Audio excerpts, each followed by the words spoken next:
Hey guys, welcome to another video. In this video, we are going to solve this course schedule problem. In this, we are given a set of nodes which represent the courses, and along with the courses, we are given prerequisites or set of constraints, and the output that is required is a boolean, which is true or false.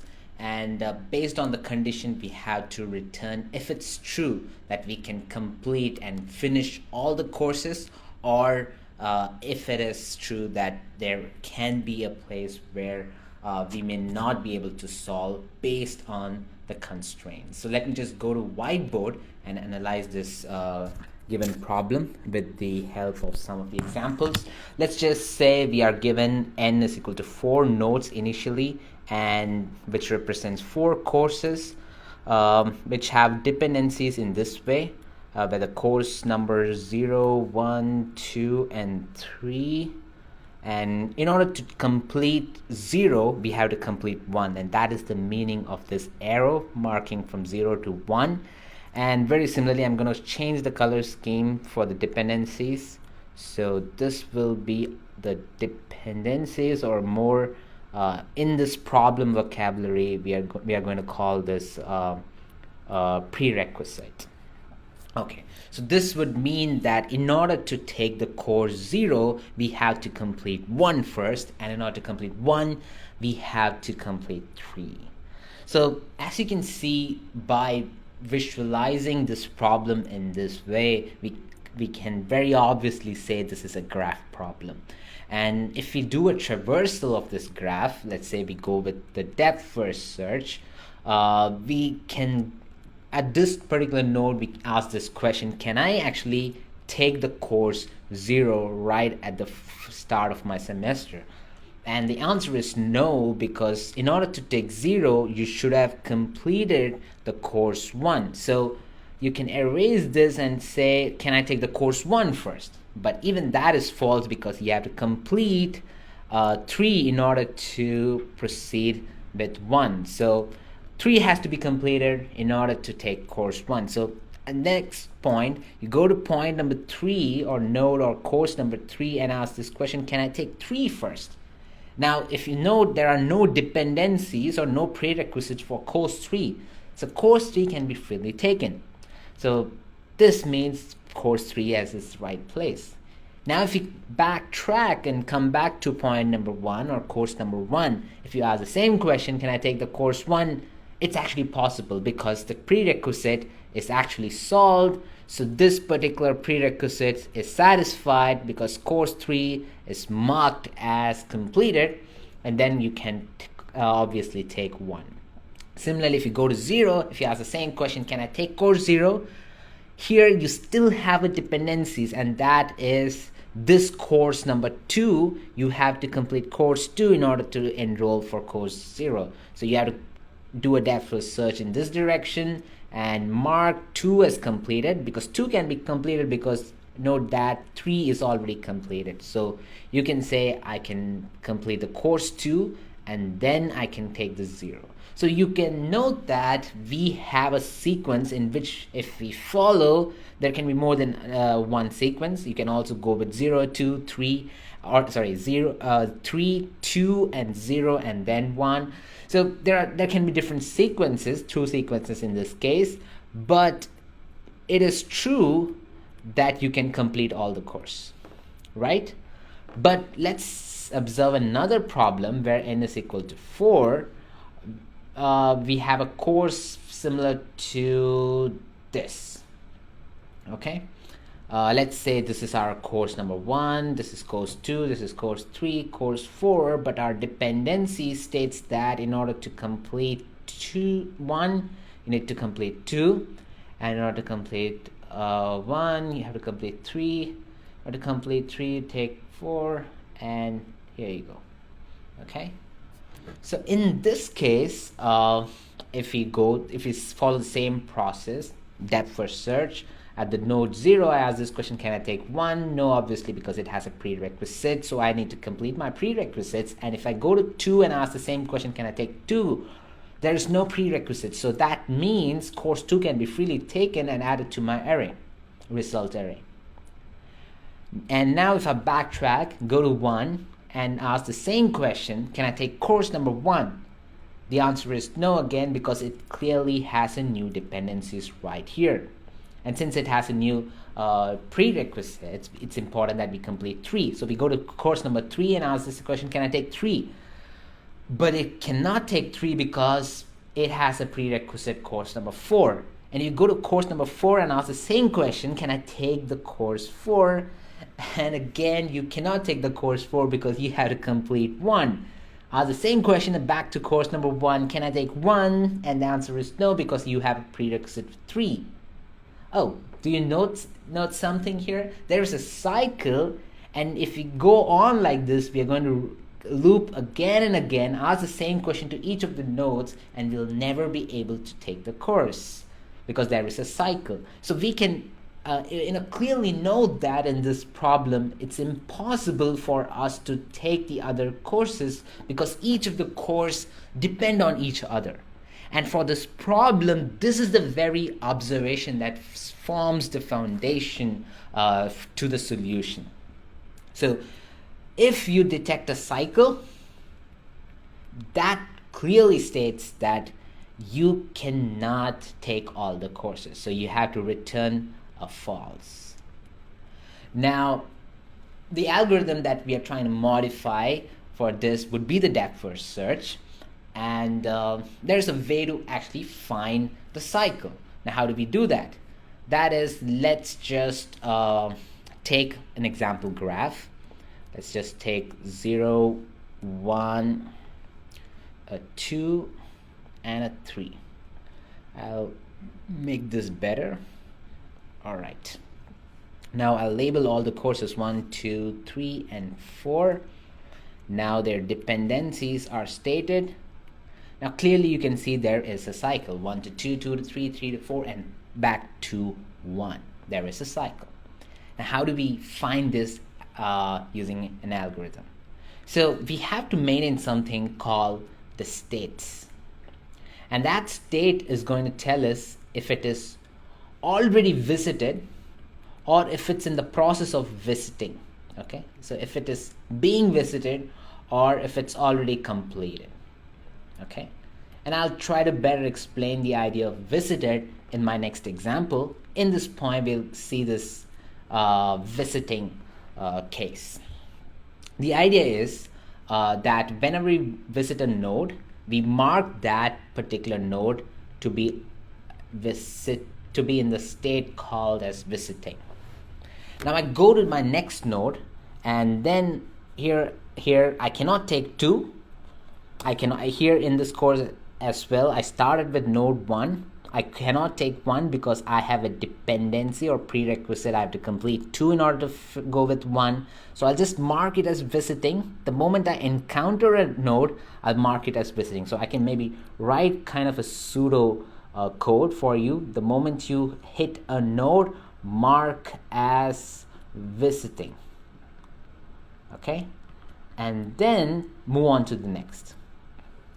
So when I go to second node, I'll first things first, I'll mark it as visiting and then ask the question, can I take 2? But clearly you have a dependency here or a prerequisite here, and so we cannot complete our traversal here. We have to go to the next node. So we go to 3 here. First things first again, we'll mark it as visiting in state. Yeah, and then is that the end? Can we take the course 3? Again, no, because we have a prerequisite here. We have to complete course 4. So we go to 4 and we'll mark this node to be in the visiting state. And then we'll see, can we take course 4? No, again, we have a prerequisite pointing to course number 1. But this time, at the start of each traversal, we'll check the states. And when we check the states, we see that this particular node is in the visiting state. Now that means in the same traversal tree, in the same traversal path, you are encountering the same element that you just encountered before in the same traversal. So that means, that clearly says there is a presence of a cycle. So if you encounter a visiting state again, you can clearly see that there is a cycle and return a false. Now it's important, and I just talked about another state called visited, and it's important to note that because if it is visited, it's still safe, but if it's under visiting, it is not safe. So let me just try to pull up an example, and let's say we have a node here at 1, 2, 3, and 4, and 5. Now clearly we will not create a cycle here, but the dependency is better. Okay, now in this case we just go from node 1 and we visit node 3, and as said, we have to maintain the states. So this state is under visiting. So third, I visit there, I'll mark it as under visiting, and then I'll go to 4, I'll say I'm still visiting, and 4 is completed, so there is no dependencies for 4. So I'll just say in my start of the sequence, I can probably say 4 can be taken. 4 is the first course that I can take, and if I backtrack, I can go to 3. Can I take 3 now? No, there is a dependency 5, so I gotta go to 5. 5 has no dependencies, so I can directly take 5. And note that I also have to say visiting state, and when I backtrack, it's important that I mark it as completely visited, and I'm going to highlight that, stating that it's completely visited.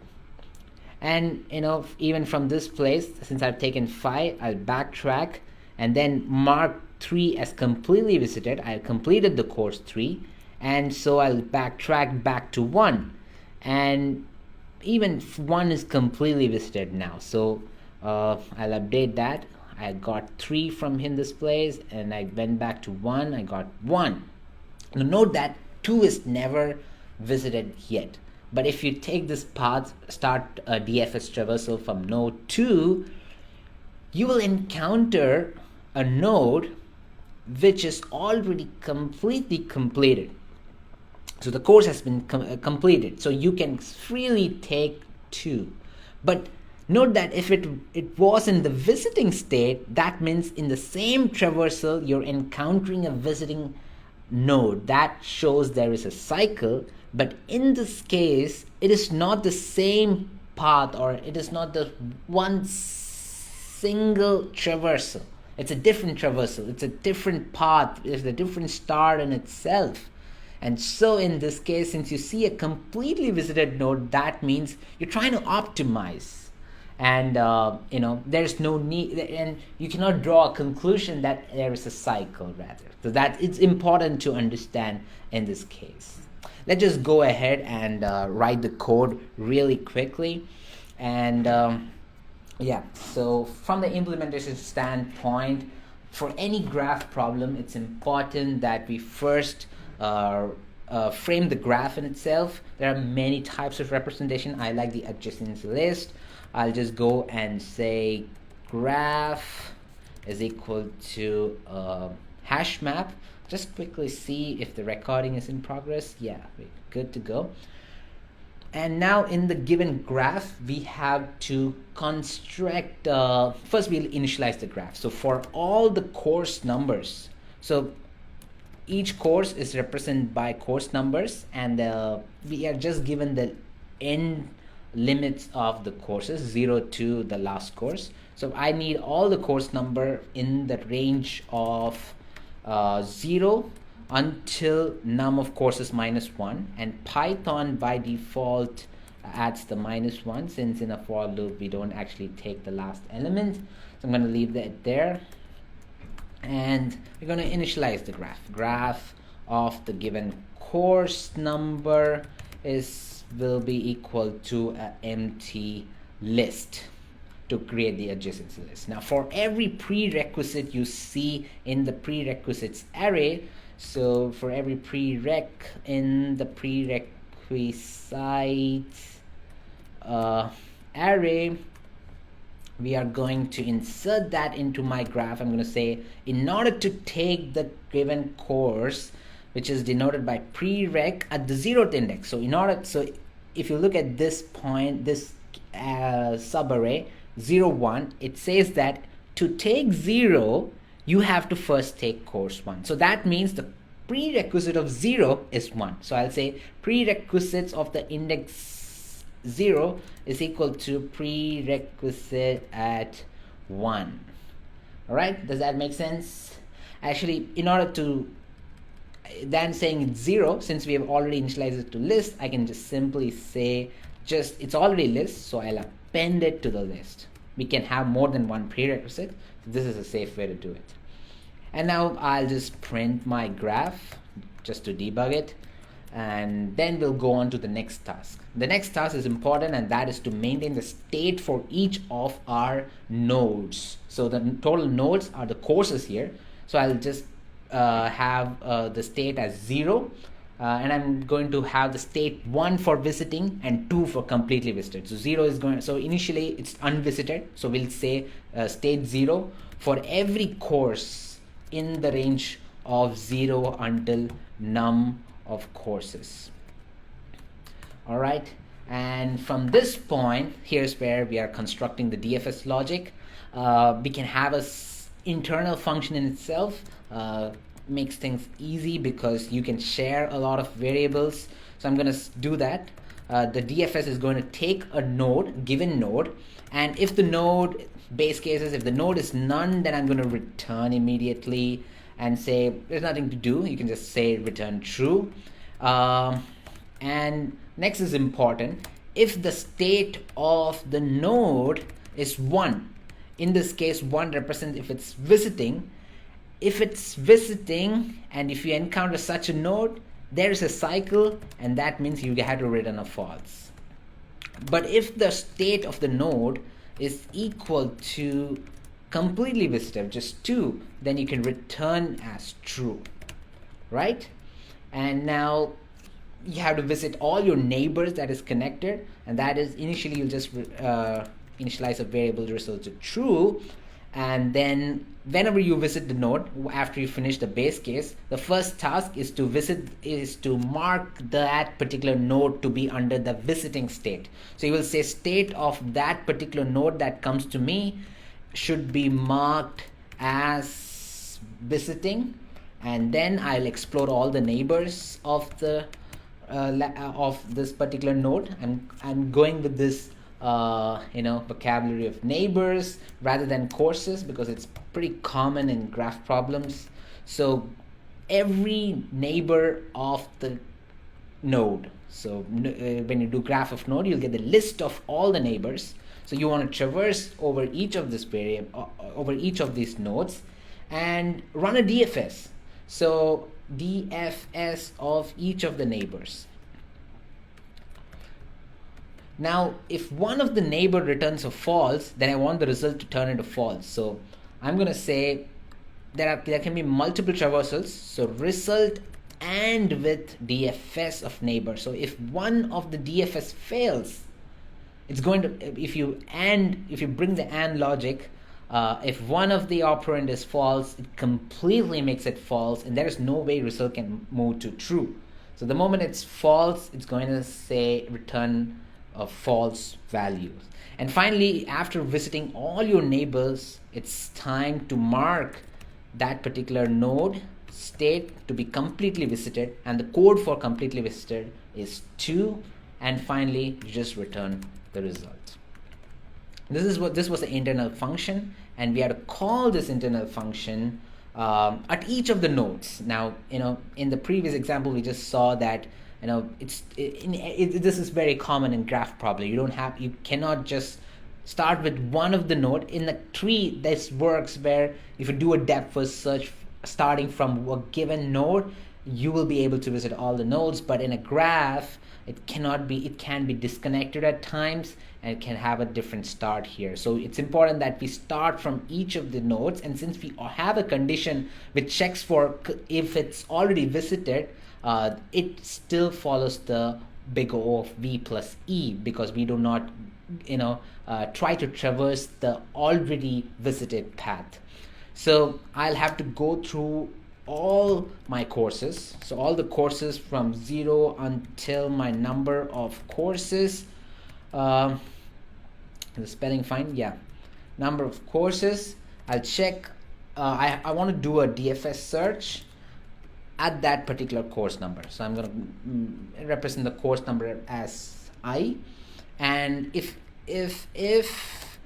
one of the course has a cycle, so if the DFS returns a false, okay, I want it to go inside the if logic, so I'm just inverting it, and I'm going to say return false. If there's a cycle, immediately return false. If there is no cycle, then finally return true. That is it. So 3 things to remember. First, we initialize the graph, frame the graph problem, and then we initialized all the state for all the courses, and then all we did was write a DFS function, and then we went to the state of the node. The first idea after the base conditions is that DFS has to mark the given node to be in the visiting state and then visit all its neighbors, and if it encounters a visiting element, it has to return false, and hence this way of doing res and logic. And then finally we return and make sure that we start the traversal from each of the points. There can be disconnected nodes in a graph. So this would be the solution, is just run it and see how if you're able to solve it. Yeah, it's acceptable. Let's submit, and with this we can complete this video. All right, see you. Bye bye.